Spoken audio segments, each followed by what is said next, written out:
Hey everyone, this is Lisa Selthofer from Spot On Agility, and today I'm going to talk about the 3 traits of a successful agility handler.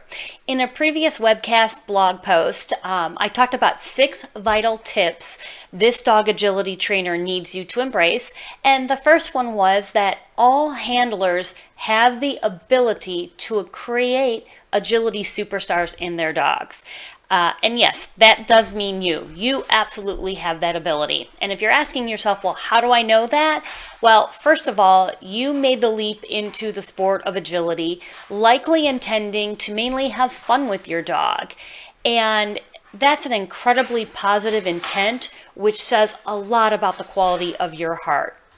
Second, the fact that you continue to be involved in agility despite the steep learning curve tells me that there isn't much that you wouldn't do for your dog's benefit. So as an agility trainer, I recognize and I want to verbalize to you what those 2 very special traits represent. And basically, they are your purpose and commitment to your dog. And these are, like I said, there's 2 very powerful attributes when it comes to developing a dog and reaching those mutual goals, especially in dog agility training. So if you look at it this way, that likely the purpose that you have is to have fun with your dog, and the commitment that you're making is to improve yourself for your dog's benefit, I think you're definitely in the right place. Dog agility is going to definitely challenge you on that, and in a good way. What you're going to get out of this is just going to be so fulfilling. All right, so let's talk about the 3 traits for a successful agility handler. First of all, the first one is be open-minded. Secondly, constantly learning. And third, always be teachable. So it doesn't matter if you're brand new to agility or you've been doing this for multiple decades. In order to be a successful handler, you've got to, number 1, be open-minded. Number 2, constantly learning. And 3, always be teachable. So let's talk about each of those individually. First, let's talk about open-minded. And pardon me for a moment, I'm going to read to you a quote from Danny Pereiro. It's just a wonderful quote. It says, being open-minded can be really tough sometimes. Most of us are brought up with a set of beliefs and values, and throughout our lives tend to surround ourselves with people who share the same values and beliefs. Therefore, it can be difficult when we're faced with ideas that challenge our own, and though we may wish to be open-minded, we may struggle with the act of it from time to time. I think that definitely describes dog agility. So in dog agility, to be open-minded, that means that we're consciously and lovingly refusing to limit ourselves throughout that entire journey. And sometimes that journey is decades long. So we've got to be open-minded during that whole time. So some examples of being open-minded include exploring all different handling methods, accepting all dogs, no matter what their breed or crossbreed is, accepting all handlers regardless of their uniqueness, adapting your training and reinforcement techniques so that it's applicable and understandable to your dog, choosing to not have an opinion on a topic that really doesn't impact you, and recognizing that we all make mistakes. Those are just a couple of those things. So let me kind of go back and talk about a few of those. So, it used to be years ago, people were really into a handling method or a handling system, and that really created a divide in the agility world.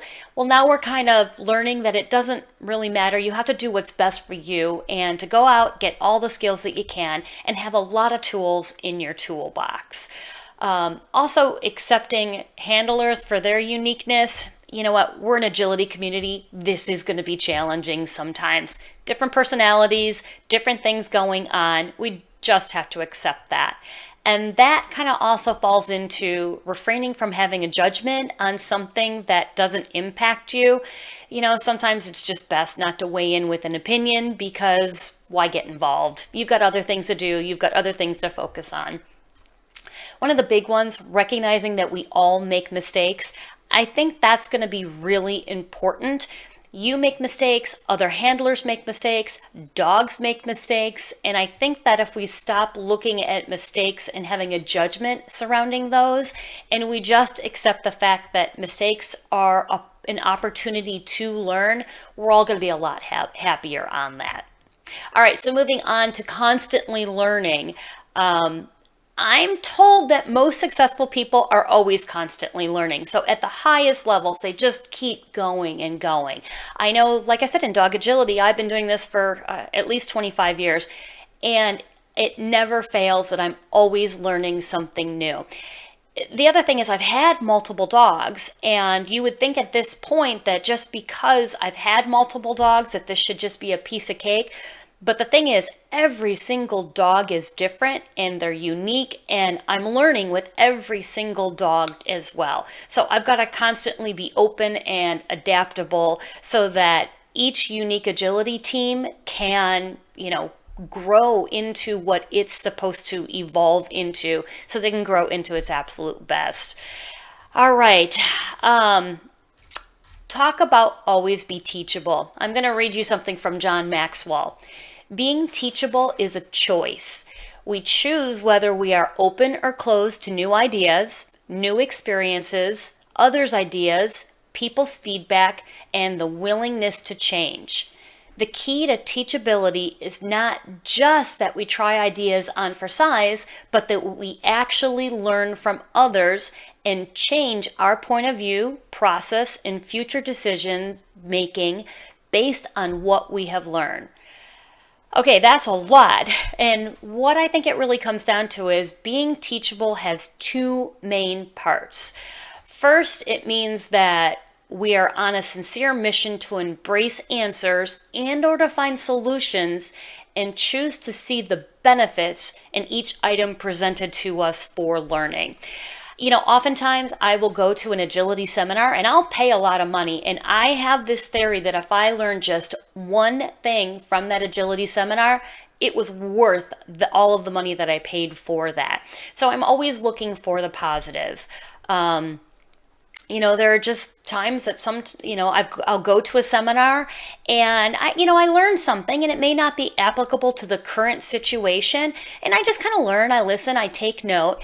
But it never fails down the road somewhere, that piece of information that wasn't relevant at the time that I learned it becomes so impactful down the road, either for myself and my agility team or in helping another student. So just really always kind of think about that. So being teachable, it's really about observing before acting. So it's taking the information that's being presented to you and really thinking and sort of trying it on. When you go to the store and you want to get a new top, you try that sucker on first and you see how that feels.